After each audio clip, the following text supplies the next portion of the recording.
Sino bang gustong pumunta dito sa langit? Amen. Marami. Sino gustong pumunta ng impyerno? Wala. Amen. So lahat ng mga tao, mga kapatid, nangangarap talaga na makapunta sa kaharian ng langit. But ngayon, the question is, lahat ba ng tao, mga kapatid, makapunta doon sa kaharian ng langit? Hindi, mga kapatid.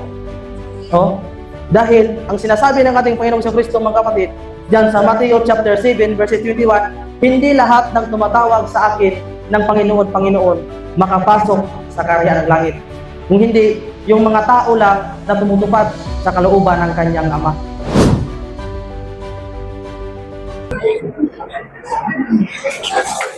Amen. I love living in love with Jesus. Tayong mga Adventista, mga kapatid, gilab talaga natin si Jesus.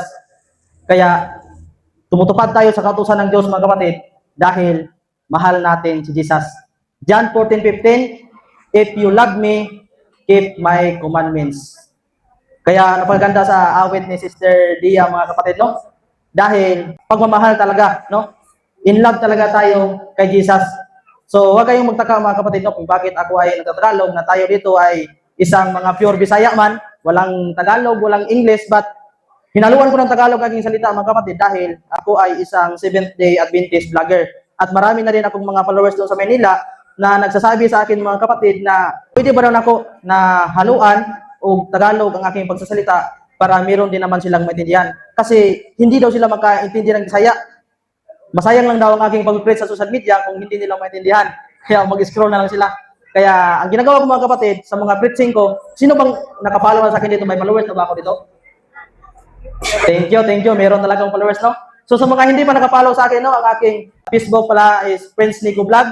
Tapos na din po sa TikTok, Prince Nico Vlog, same profile lang na siya. Tapos sa YouTube din, mga kapatid, and sa Instagram. So kumpleto po sa social media, mga kapatid. Ginagawa ko talaga ito, mga kapatid, na mag-preach ako sa public and through social media, mga kapatid, dahil sa social media talaga, mga kapatid, sa 100%, may lag, mayroong 30% na nananampalataya sa Diyos diyan, mga kapatid. Meron din nananampalataya sa Diyos, mga kapatid, but hindi tama. Kaya i-preach natin sa social media, mga kapatid, ang salita ng Panginoon. Dahil yan ang kanyang kalooban. So, mga kapatid, but before we proceed to our topic in this afternoon, gusto ko muna kayong kumustahin dito lahat. So, kumusta kayo, mga kapatid?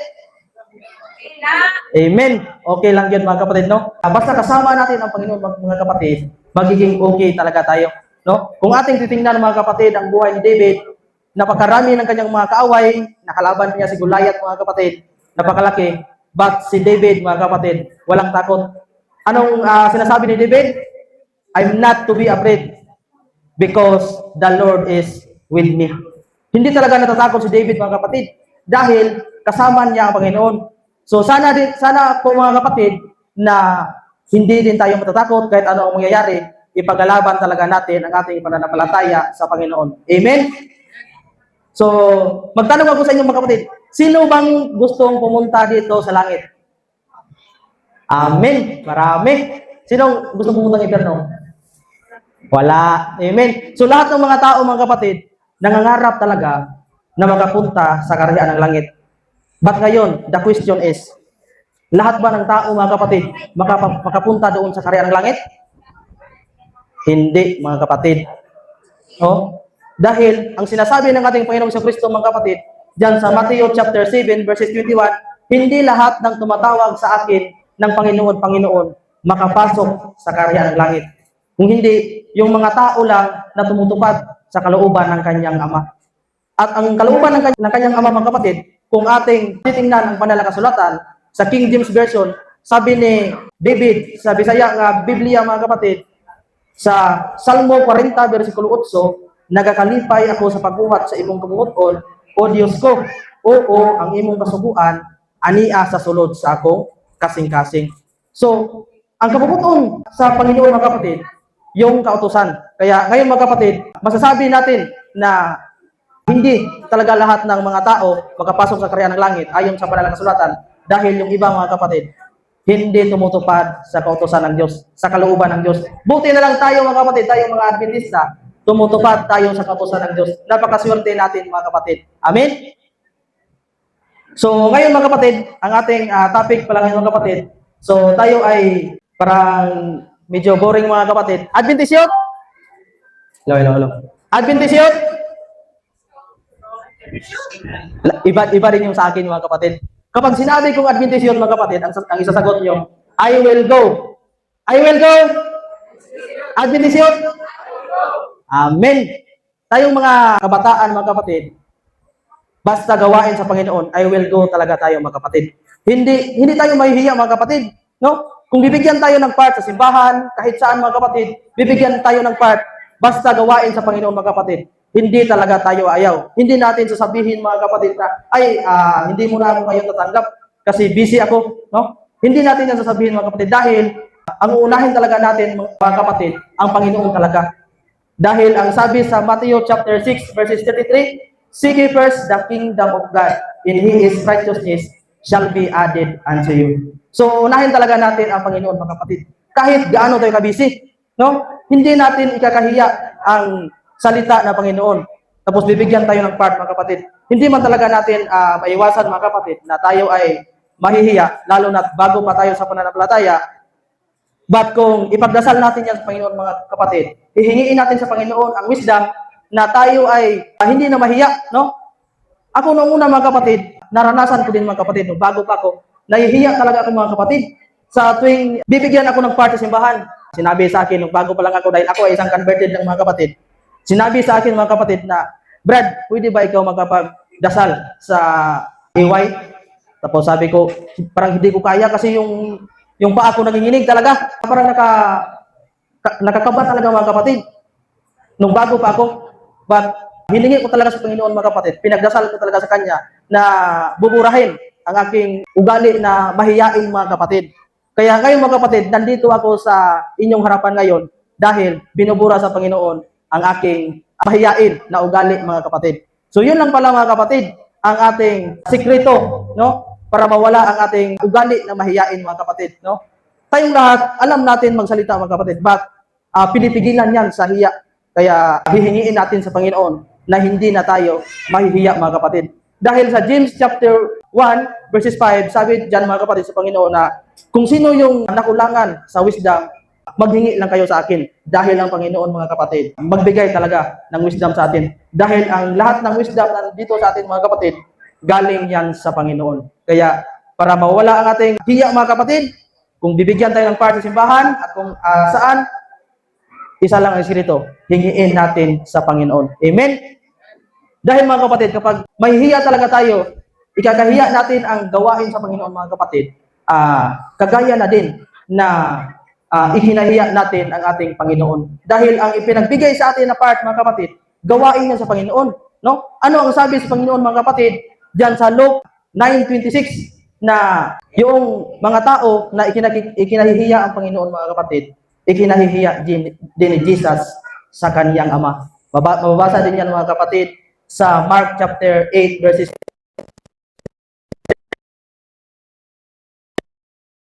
natin sa Panginoon na buburahin niya ang ating ugali kapag mahiyain mga kapatid. So, ngayon mga kapatid, meron muna akong i-share sa inyo, no? Baka hindi nyo pa ito narinig dito, no? Meron muna akong i-share sa inyo na isang illustration mga kapatid na makapagbigay din ito sa atin ng kaalaman at inspiration, no? Ang illustration na ito mga kapatid, sa tuwing nag-preach ako sa simbahan, meron talaga akong makikitang dalawang yawa.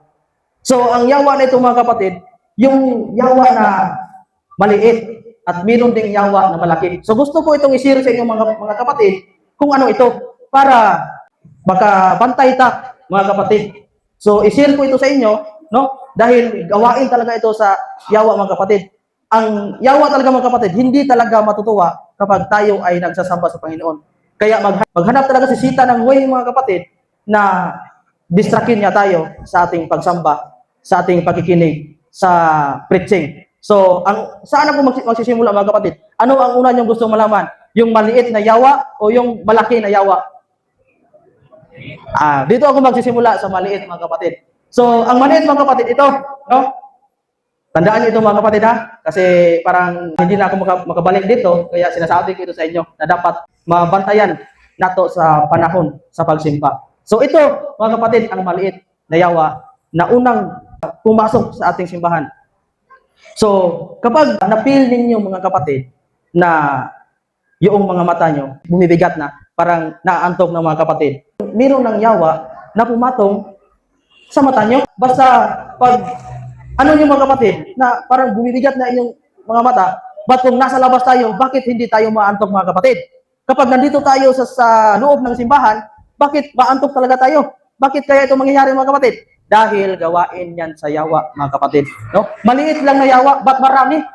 Dahil kapag isa lang, hindi man yan na bibigat yung mata mo, tapos makatulog ka kaagad. Marami yan sila mga kapatid. Mupatong yan sa mata mo. Tapos, ang mangyari mga kapatid, mapil mo yung antok, no?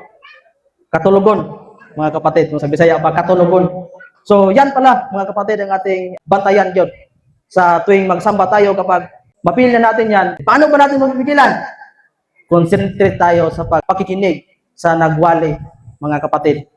Atin talagang isiga ang ating mga mata, mga kapatid. Tumingin talaga tayo sa nagwali para hindi tayo ma-distract ni Satan, no? At yung iba mga kapatid, dahil pumapatong na talaga sila sa mata, yung iba, hindi pa mapakali ang yawa mga kapatid, pumasok na naman sa ating bibig.